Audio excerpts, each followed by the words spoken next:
भी लोगों ने, कुछ लोगों ने कहा कि अब तो गुणवत्तापूर्ण शिक्षा का क्या मतलब रह गया जब आप फेलियर कैंडिडेट्स को भी आप सेलेक्ट कर लेंगे। उसके बाद जब हम लोगों ने जब परीक्षा आयोजित कराई और जो प्राथमिक वाले पीआरटी वाले जब निकल के आए तो लोगों ने हल्ला करना शुरू किया कि ये परीक्षा तो ऑफिसर्स के लिए है, ये परीक्षा तो टीचर्स के लिए नहीं है, तो सरकार की नियत ही नहीं है नियुक्ति करने की। ये सब बातें हुई। उसके बाद जब हम लोग ओएमआर शीट नहीं अपलोड कर रहे थे तो लोगों ने उसके लिए मांग करना शुरू किया कि ओएमआर शीट क्यों नहीं अपलोड हो रहा है। जब ये बताया गया कि कई अभ्यर्थियों ने ओएमआर में अपना रोल नंबर या सब्जेक्ट कॉम्बिनेशन या बुकलेट सीरीज गलत लिखा है, उसके हम लोग क्रॉस वेरिफिकेशन कर रहे हैं, तब उस पर लोगों ने कहना शुरू किया कि आप लोग ओएमआर में करेक्शन कर रहे हैं, मैनिपुलेशन कर रहे हैं, और तरह तरह की शिकायत होने लगी। उसके बाद डॉक्यूमेंट वेरिफिकेशन के स्तर पर भी लोगों ने कहना शुरू किया कि क्यों डॉक्यूमेंट वेरीफाई करा रहे हैं वगैरह वगैरह। एग्जाम में तो लोग कह ही रहे थे कि जब परीक्षा फल ही नहीं देंगे तो परीक्षा कराने का क्या मतलब है, बाराती और दूल्हा की बात भी कह रहे थे। और इन सभी जो ऑब्स्टेकल्स थे, रुकावट थी, उसको दरकिनार करते हुए जब हम लोगों ने परीक्षा संपन्न करा लिया, तब उसके बाद परीक्षा जब सब साफ सुथरे तरीके से हुआ तो लोगों की अपेक्षाएं, उम्मीदें इस हद तक बढ़ गई कि लोग अब ये भी मांग करने लगे कि सीटेट में जो अनुत्तीर्ण हो गए वो कहने लगे कि 5% रिलैक्सेशन कर दीजिए, जैसे कि मेरे पास सभी समस्या का समाधान हो। वो भी मेरे ही अधिकार क्षेत्र में लगता है कि जैसे है। या टीआरई में भी लोग पता नहीं कैसे लोग 5% अतिरिक्त रिलैक्सेशन की बात करने लगे। उसके बाद अभ्यर्थी 1000 गलतियां करें, सर्टिफिकेट्स में तरह तरह की गलती करें, बोले कि मेरा ये गलती हो गया, मुझसे ये गलती हो गया, मुझे और मौका मिले, मुझे और मौका मिले। और इतनी गलतियों के बावजूद भी जब वो आयोग से ये अपेक्षा करने लगे कि हम तो टाइमली रिजल्ट दे दें, और अगर हमें विलंब हो रहा है तो हम भ्रष्टाचारी हैं, अगर हम ओएमआर में विलंब से अगर कर रहे हैं तो भ्रष्टाचारी हैं, रिजल्ट टाइम पर नहीं दे रहे हैं, तुरंत नहीं दे रहे हैं, चाहे उनकी कितनी भी गलतियां हों, लेकिन हम अगर रिजल्ट टाइम पर नहीं दे रहे हैं तो हम गलत कर रहे हैं। सब कुछ होने के बाद अब जब अभ्यर्थी इतनी अपेक्षाएं अपनी बढ़ा लिए और आप लोग भी बढ़ा लिए, तो सरकार भी पीछे क्यों रहती। तो सरकार ने भी हम लोगों से ये अपेक्षा किया कि भाई आप रिजल्ट के साथ साथ जिला भी आवंटित कर दें। अब आप देखें कि हमारे काम कितने बढ़ गए, और ये सभी काम हमें बिना किसी मिस्टेक के, बिना कोई त्रुटि के, फुल प्रूफ तरीके से करना है। ये छोटी बात नहीं है। ये आयोग के पूरे टीम को मैं इस बात के लिए धन्यवाद देना चाहूँगा। हमारे एग्जामिनेशन कंट्रोलर टीआरई के हैं शर्मा जी, आयोग के सचिव हैं, और तमाम जो पीछे में जो लोग यहाँ पर नहीं है, जो पीछे में तमाम लोग जो काम कर रहे हैं, ये एक तरह से इतिहास इन लोगों ने बनाया। मैं आपको कुछ फैक्ट्स बताना चाहूँगा कि कैसे ये एक इतिहास बना है। परीक्षा हमारी संपन्न हुई 24, 25, 26 अगस्त को, और अभी 2 महीने भी नहीं हुए हैं 60, और हम लोगों ने 43 पेपर विषय उसका परीक्षा फल बना लिया है, और सभी कैंडिडेट्स को हम लोगों को जिला भी आवंटित करना था, इंटू 38 कर दीजिए, तो हर जिला के लिए भी हम लोगों ने सूची बना लिया है। आप लोगों ने देखा होगा कि अभी तक जितने परीक्षा फल घोषित हुए हैं सब में जिला भी हम लोगों ने आवंटित कर दिया है। तो अगर देखा जाए तो 43 प्रश्न अगर विषय अगर मान लें, उसको ये मान लें, तो एक दिन भी अगर एक पर लगाएं अगर, तो इससे अधिक कितना फास्ट हो सकता है। दूसरा ये भी कि आज तक बीपीएससी के इतिहास में इतनी जल्दी इतने ढेर सारे रिजल्ट्स नहीं दिए गए, ये प्रथम हुआ है। दूसरी बात, जो लोग कहते रहे कि हम लोगों ने रिलैक्स कर दिया क्वालिफाइंग कट ऑफ को 75% हासिल करने के लिए इस उद्देश्य से, और इसमें गुणवत्तापूर्ण शिक्षा प्रभावित हुई, तो ऐसी कोई बात नहीं है। आप लोगों को ये सुखद आश्चर्य होगा, और ये बात तो हम लोग को भी अनुमान था कि बिहार के अभ्यर्थी काफ़ी काबिल हैं, और उन्हें ये इनका काफ़ी एक्सपीरियंस भी है, तजुर्बा है ऐसे प्रतियोगी परीक्षाओं को देते रहने का, और इसीलिए हम लोग कॉन्फिडेंट है। जबकि कई लोगों ने इस बात को उठाया था कि बड़ा कठिन प्रश्न आ गया है, कैसे होगा, क्या होगा, लेकिन मैं आप लोगों को बता दूं कि कुछ ही 2-3 ही विषय छोड़ करके, और उसमें निश्चित तौर पर वो प्राथमिक का जो मामला था जिसमें कि सबसे ज़्यादा लोग बात कर रहे थे कि बड़ा टफ क्वेश्चन आ गया है, उसमें तो बिल्कुल ही नहीं। किसी भी विषय में 1-2 विषय को छोड़ करके, 1-2 मामले को छोड़ करके, किसी भी मामले में हमें अपने क्वालिफाइंग कट ऑफ को रिलैक्स करने की जरूरत नहीं पड़ी। सभी अभ्यर्थी अच्छी गुणवत्ता के हैं, और जो सफल हुए हैं वो निश्चित तौर पर अच्छे लोग हैं। इस परीक्षा में हम लोगों ने बड़े पैमाने पर टेक्नोलॉजी का उपयोग किया। कुछ की बानगी तो आप लोगों ने यहाँ के आयोग के हमारे कमांड कंट्रोल रूम को भी देख करके आप लोगों ने समझ लिया होगा। कुछ की बानगी जो मुन्ना भाई पकड़े गए उन्हें भी अब समझ में आ गया होगा। और इसके अलावा जो मैं बार बार ये कहता रहा हूँ कि जो कार्य हम पर्दे के समक्ष करते हैं वो सब लोग देखते हैं, सब लोग की नज़र में रहता है, लेकिन उससे कहीं ज़्यादा कार्य जो होता है वो पर्दे के पीछे भी होता है। और पर्दे के पीछे का कार्य महत्वपूर्ण होता है, लोगों की नज़र में नहीं रहता है, इसलिए ज़्यादा उसमें हम लोगों को एहतियात बरतने की जरूरत पड़ती है। आज जो हम इतने परीक्षा फल को बनाए हैं और आज जो हम जिला आवंटन कर पाए हैं इतने कम समय में, इसका श्रेय जाता है हम लोगों के टेक्नोलॉजी का यूज़ करने का। हम लोगों ने सारा चीज़ सॉफ्टवेयर से किया, रिजल्ट भी बनाया सॉफ्टवेयर से, और डिस्ट्रिक्ट एलोकेशन भी सॉफ्टवेयर से हम लोगों ने किया है। और इसको हम लोगों ने आगे बढ़ाते हुए, क्योंकि हम लोगों ने देखा कि डॉक्यूमेंट वेरिफिकेशन के समय जो हम लोगों ने 11th, 12th and 9th, 10th का जो डॉक्यूमेंट वेरिफिकेशन का काम करा है, उसमें हम लोगों ने पाया कि अभ्यर्थी आवेदन देते समय 1000 तरह की गलतियां कर बैठे थे। उसके बाद जब वो वहाँ पर डॉक्यूमेंट वेरिफिकेशन के लिए आए तो उसमें भी कई गलतियां हुई, क्योंकि कई लोगों का तो पूर्ण वेरिफिकेशन हो गया, लेकिन कुछ लोगों का पार्शियल हुआ। बड़े पैमाने में अभ्यर्थियों अनुपस्थित रहे जानबूझ करके, क्योंकि जब हम लोगों ने उनके डॉक्यूमेंट्स को जो उन्होंने आवेदन में जो दिया था उनको हम लोगों ने जब वेरीफाई किया तो हम लोगों ने पाया कि वैसे लोग जानबूझ करके अनुपस्थित रहे, क्योंकि उसके पहले 500 लोग ऐसे थे जिनका डॉक्यूमेंट वेरिफिकेशन में बिल्कुल ही अप्रमाणित पाया गया। और जिनका अप्रमाणित पाया गया उसके डॉक्यूमेंट्स की जब हम लोगों ने यहाँ से भी हम लोगों ने जब जाँच किया तो हम लोगों ने पाया कि वाकई में वो सही तरीके से ही बाहर किए गए हैं।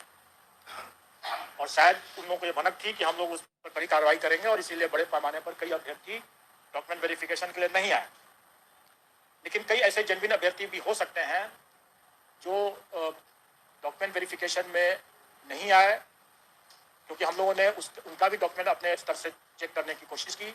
कुछ लोगों का पार्शियल वेरिफिकेशन हुआ था, उन लोगों का भी हम लोगों ने डॉक्यूमेंट देखा। इन सब कठिनाइयों को देखते हुए हम लोगों ने यह निर्णय लिया कि हम लोग को इसमें भी टेक्नोलॉजी का उपयोग करना पड़ेगा, क्योंकि हम लोग ये सारा कार्य खुद नहीं कर सकते हैं। इतने बड़ी संख्या में जब ये हो रहा है तो हमें विकेंद्रीकृत दस्तावेज सत्यापन प्रक्रिया स्थापित करनी होगी, और वो हम लोगों ने किया। डिसेंट्रलाइज्ड डॉक्यूमेंट वेरिफिकेशन की व्यवस्था हम लोगों ने किया, जिसमें हम लोगों ने टेक्नोलॉजी ये लगाया है कि जो भी डॉक्यूमेंट अभ्यर्थी हमारे यहाँ देंगे वो हमारे ही पोर्टल से डाउनलोड करके जाएंगे, क्योंकि हमारे पोर्टल के बिना उससे डाउनलोड अगर नहीं किया हुआ होगा तो उसमें वाटर मार्किंग नहीं रहेगा। इसका मतलब ये होगा कि वो डॉक्यूमेंट हमारे पोर्टल पर नहीं है। तो जो चीज़ हमारे पोर्टल पर नहीं है उसका हम कोई संज्ञान नहीं ले सकते हैं, और इसीलिए हम लोगों ने जो डिसेंट्रलाइज्ड डॉक्यूमेंट वेरिफिकेशन की बात किया उसमें भी हम लोगों ने हिदायत दे दी है कि जो डॉक्यूमेंट आयोग के पोर्टल पर है ही नहीं उसका कोई संज्ञान नहीं लिया जा सकता है।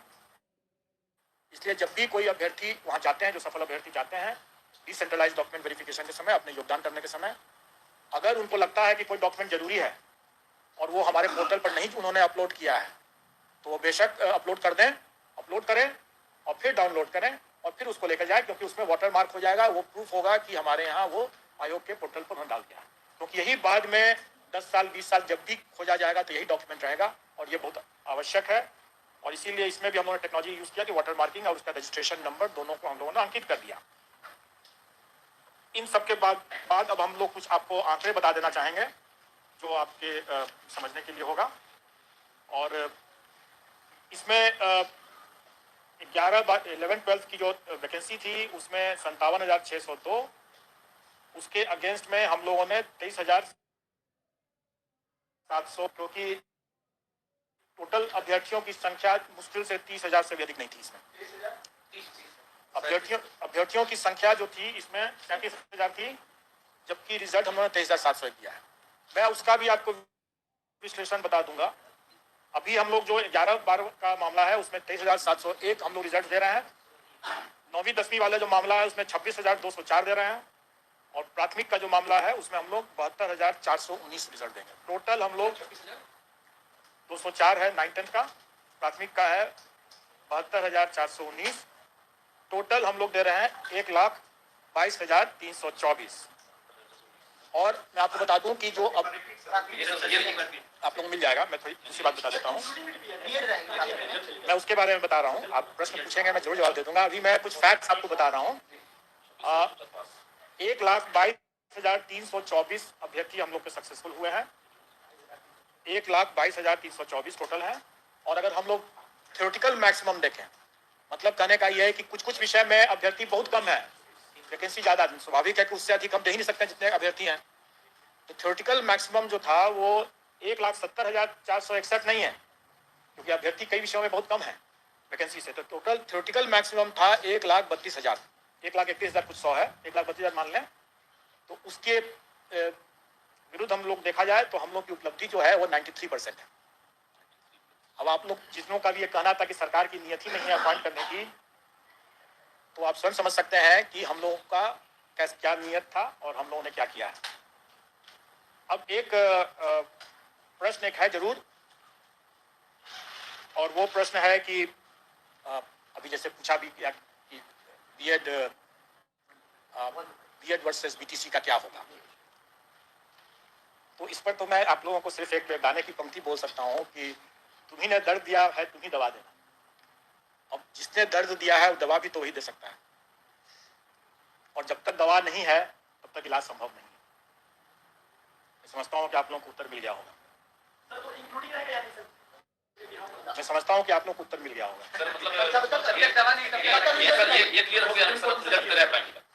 रिजल्ट हम प्राइमरी का बिल्कुल देंगे, बिल्कुल देंगे।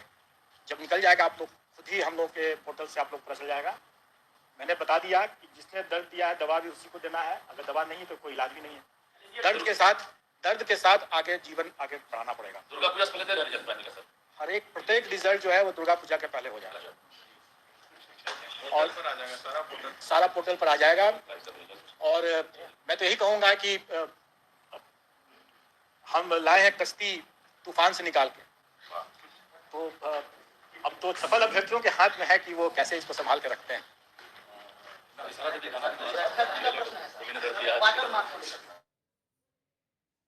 कुछ नहीं होगा, डोंट वरी। अगर जैसे मैंने क्या कहा कि हम लोग इसको पोर्टल को ओपन कर दे रहे हैं, अगर कोई अभ्यर्थी अपलोड नहीं कर सके हैं तो दिखा देंगे। सर एक सवाल है, आपने कहा सबसे तेज रिजल्ट दिया, लेकिन रीतियों के मुताबिक अगर देखा जाए तो नहीं, हमने ये भी कहा कि हम लाए कश्ती तूफान से निकाल। सर योग्य पूरे तूफान के माहौल से हम लोगों ने कश्ती निकाल के लाया। सर सीटें खाली रह गई, क्या मानते हैं अभी भी योग्य अभ्यर्थी कमी है बिहार में? देखिए, जो सीट खाली रह जाती है या जैसे डॉक्यूमेंट वेरिफिकेशन जो अभी प्राइमरी का डिसेंट्रलाइज वे में नए तरीके से अभी होना बाकी है, जो कि योगदान के समय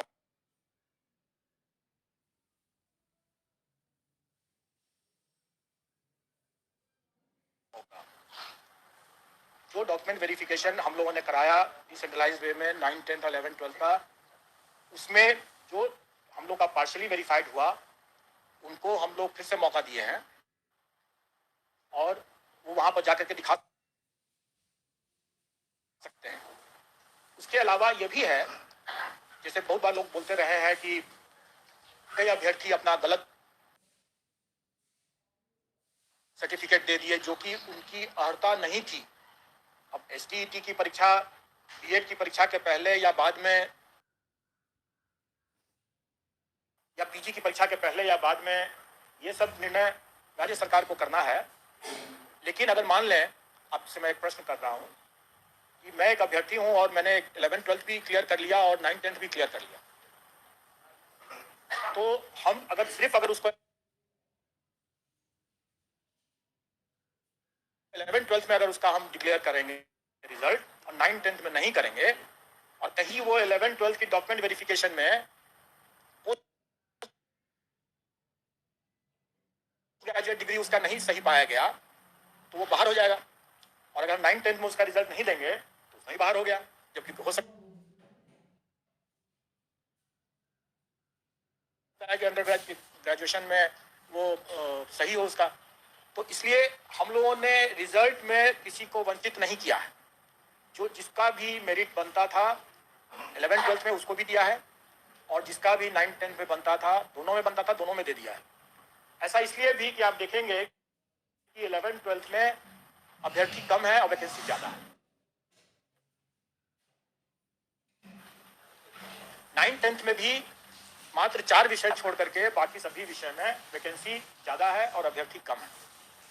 इसलिए अगर किसी अभ्यर्थी को कोई एक पद छोड़ना भी पड़े, 9, 10 या 11, 12 जिसका भी छोड़ना पड़े, तो उसके कारण से कोई फर्क नहीं पड़ने वाला है।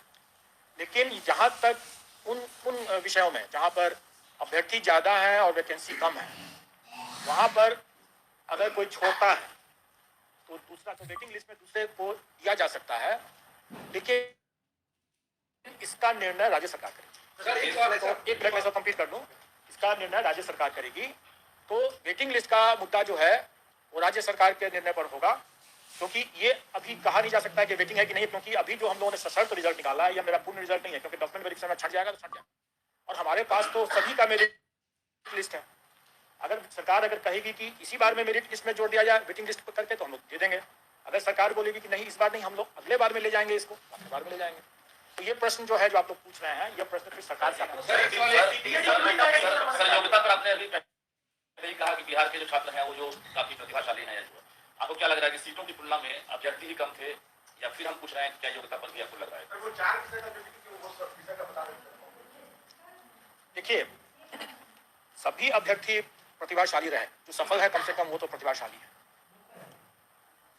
क्योंकि मैंने जैसे बताया कि हमें क्वालिफाइंग कट ऑफ को रिलैक्स करने की विशेष जरूरत नहीं पड़ी। 2-3 विषय हो सकते हैं जिसके बारे में आपको बताया जाएगा, लेकिन उसमें भी हमें ज्यादा नहीं, 1-2 नंबर बोनस करना पड़ा, उससे अधिक नहीं फर्क पड़ा। इसलिए ये कहना कि हम लोगों ने क्वालिफाई है, प्रतिभाशाली अभ्यर्थी है, अनुभवी है और काफी मतलब मेहनती भी है, क्योंकि वाकई में जो प्रश्न थे, मैं ये नहीं कहूँगा कि वो बहुत ही हाई स्टैंडर्ड के थे, लेकिन वो प्रश्न जो परीक्षा के उस प्रेशर में, उस माहौल में जो लोग देते हैं, वाकई में वो एक कठिन थे। सर, ये जो पार्शियली वेरीफाइड हुए हैं, उसका रिजल्ट आपने दिया है या नहीं दिया है? हमने सबको दिया है।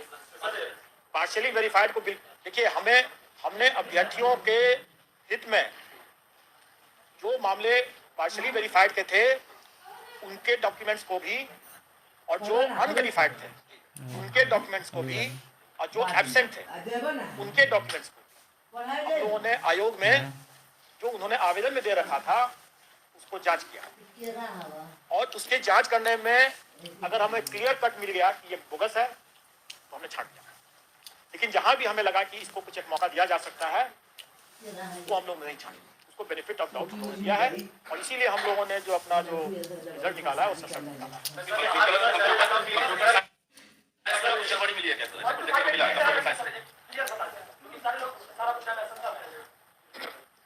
बुद्धिमान के लिए इशारा काफी है, और वो आप जब आप रिजल्ट देखेंगे तो आपको क्लियर हो जाएगा, और उसके लिए आपको ज्यादा प्रतीक्षा करने की जरूरत नहीं है। कुछ बातें जो है हमारे एग्जामिनेशन कंट्रोलर साहब से आप पूछें, क्योंकि आप ज्यादा परीक्षा की ज्यादा डिटेल्स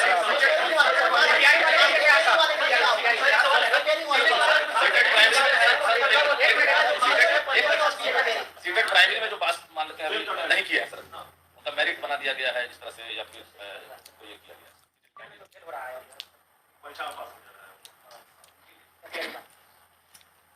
देखिए, मैंने पहले भी कहा कि अभ्यर्थी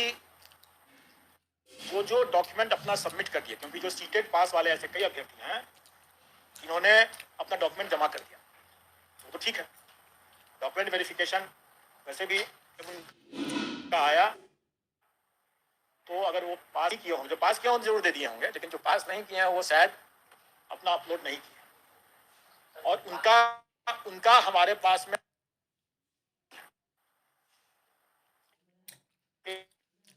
वो डॉक्यूमेंट, तो उस स्टेज पर उनकी छटनी हो जाएगी।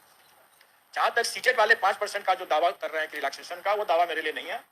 वो दावा अगर सरकार अगर चाहे तो उसको छोड़ सकती है, वो दावा मेरे लिए नहीं। जो सीट बच रही है अभी, क्या अगला जो ये भी प्रश्न का जवाब मैंने दे दिया कि ये प्रश्न सरकार से आप करें।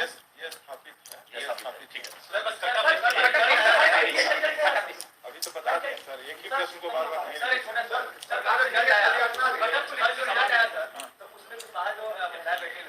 उनका कहना है कि मेरा 55-60 नंबर इंग्लिश में बन रहा है, तो मैं मान लेके आई, क्योंकि न्यूनतम अंदाज जो है वो 40-40 बनना चाहिए, तो उससे मैं डाला फिर मैं सेशन क्यों नहीं? ये थ्योरेटिकल प्रश्न है ना, इस चीज को तो आप जब तक वेरीफाई नहीं करेंगे, जो ये प्रश्न कर रहे हैं इसका जवाब तो हम लोग जब तक वेरीफाई नहीं करेंगे संभव नहीं। देखिए, आपने आपका ये प्रिजम्पशन है कि जो भी क्वालिफाइंग कट ऑफ को हो जाए